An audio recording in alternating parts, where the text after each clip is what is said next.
What's up everyone? I hope you're very well. I hope you're having a very nice day. I thought I'd show you this short video, this sort of like update slash operation on this little blue juniper that we've worked with before.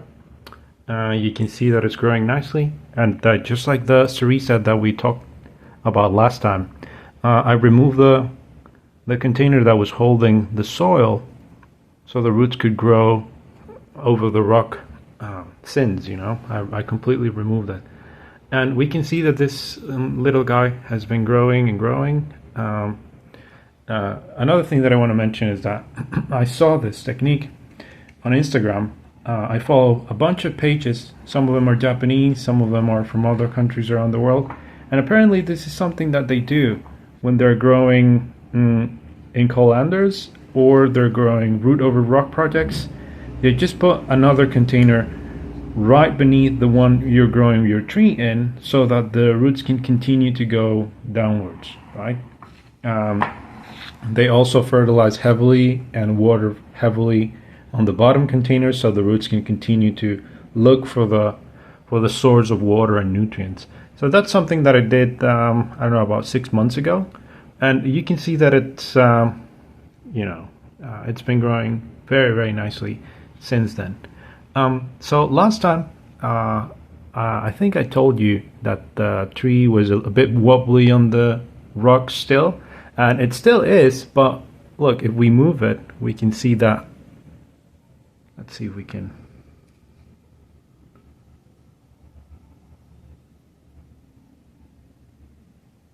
The rock actually moves with the tree, and the tree actually moves with the rock, so that's very good. Still, some of the roots are not holding on to the rock. For example, we can see there that all of this section of roots is not holding on to the rock at all. We got a little root over there that reaches into the soil, but completely independent from the stone.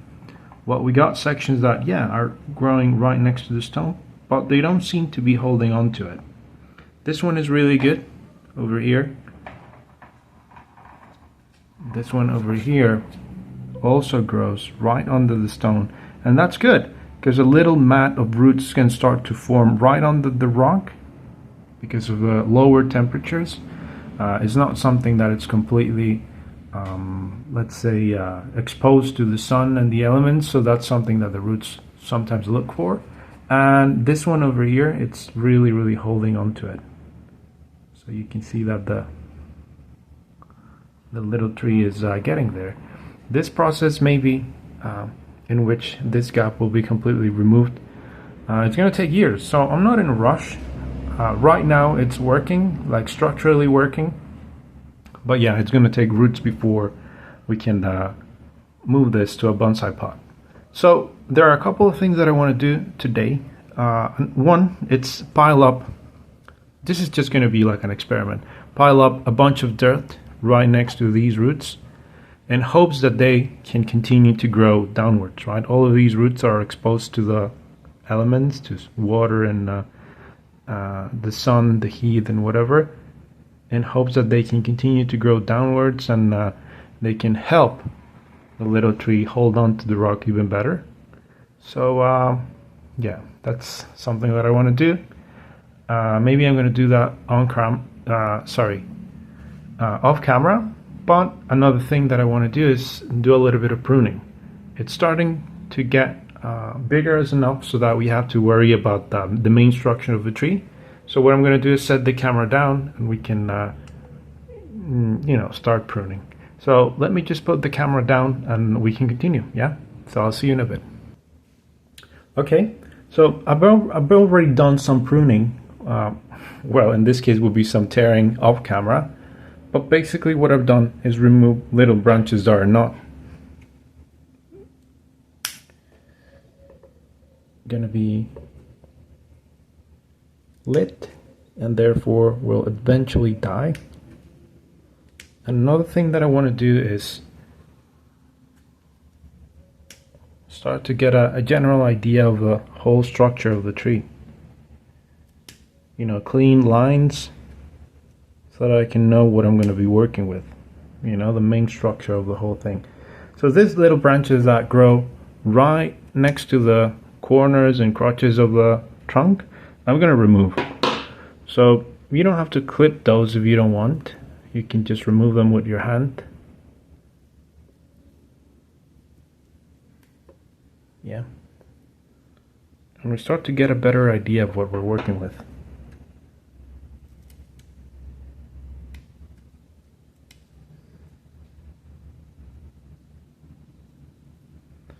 There we go. So look at this branch, for example. This little branch is pretty much useless to the design, so I cut it. This one, however, I'm not so sure, you know. It's drooping down, so maybe, I don't know yet. What I do know is that this is vigorous, and since this is going to be the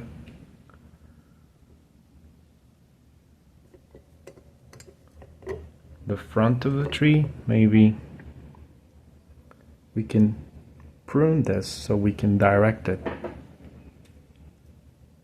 to the side. Yeah. And this one we can do the same thing. We can direct it that way.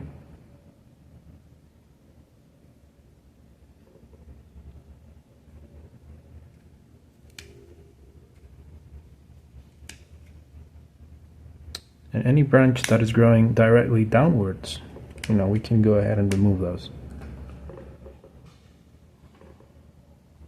Yeah. So I'm not sure, but I think I'm not going to worry about wiring too much of this little guy.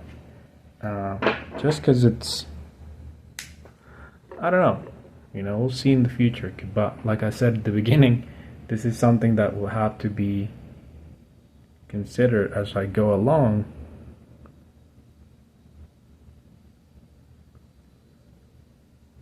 But, you know, as of today, there's not much point in doing wiring, and you know, all of these operations are going to stress the planet, and that we're eventually going to do anyway. So some of the things that I do want to do is prune back where I want ramification. For example, if I see that there's a place with a bunch of branches, I want to start thinking about ramification, then I'm going to go ahead and cut. Yeah.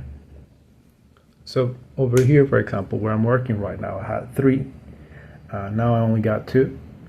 And then I'm going to come in and prune.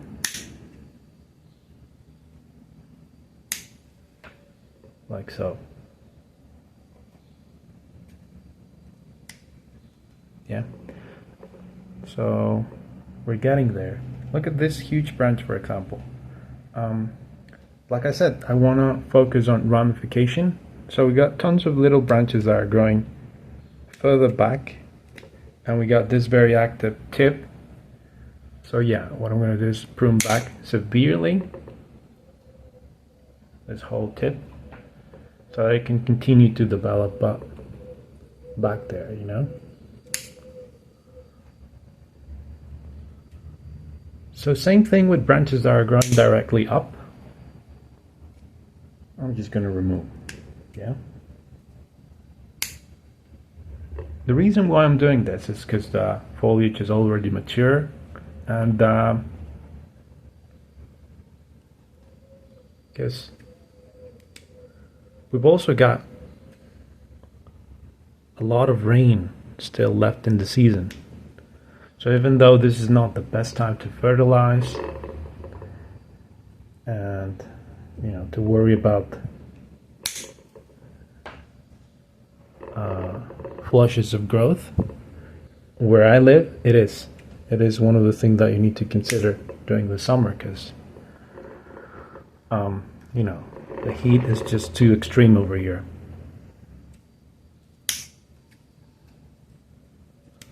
So since this tree is going to continue to be fertilized and is going to continue to grow, this is why I'm doing this.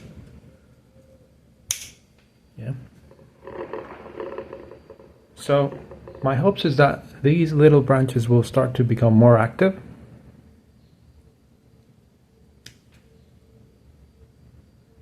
This one I'm going to prune back even harder. So over here. And that's going to continue to add to the development of the structure of the tree. And this, I think this one right here, oh, sorry, you don't see that. Let me just move the camera up. So I think this right here is going to be the apex, you know, this is going to be the total height of the tree.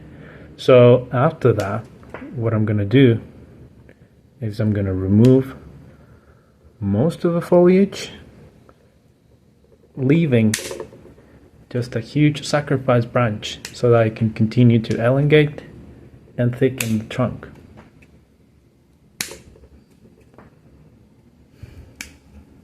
It's gonna look a mess. I know, but believe me. You know, I once heard Anthony Hopkins says, "Believe you me?" I don't know if that's grammatically correct. I've never heard that before. Granted, English is not my first language, and he's from England, so maybe that's a thing there. So look, let me just pick up the camera. This is what I mean, right? This tuft of growth is going to be the sacrifice branch, and that's going to be the main. I'm going to wire this down in the future. That's going to be the main, you know, section of the tree, or you know, that's the total height of the tree that's going to have foliage and whatever. So yeah, that's pretty much it for this video. I'm not going to do too much. I'm just going to put this in a semi-shaded spot, and we're just going to wait for the rain. Yeah, next month, I think the first or second week of the month is the next fertilization. So yeah, I'm going to apply fertilizer, wait for it to grow, and we'll take it from there. Okay, so I hope you liked this video. If you have any questions, comments, doubts, anything, drop them down below, and I'll see you in the next one. Okay, bye.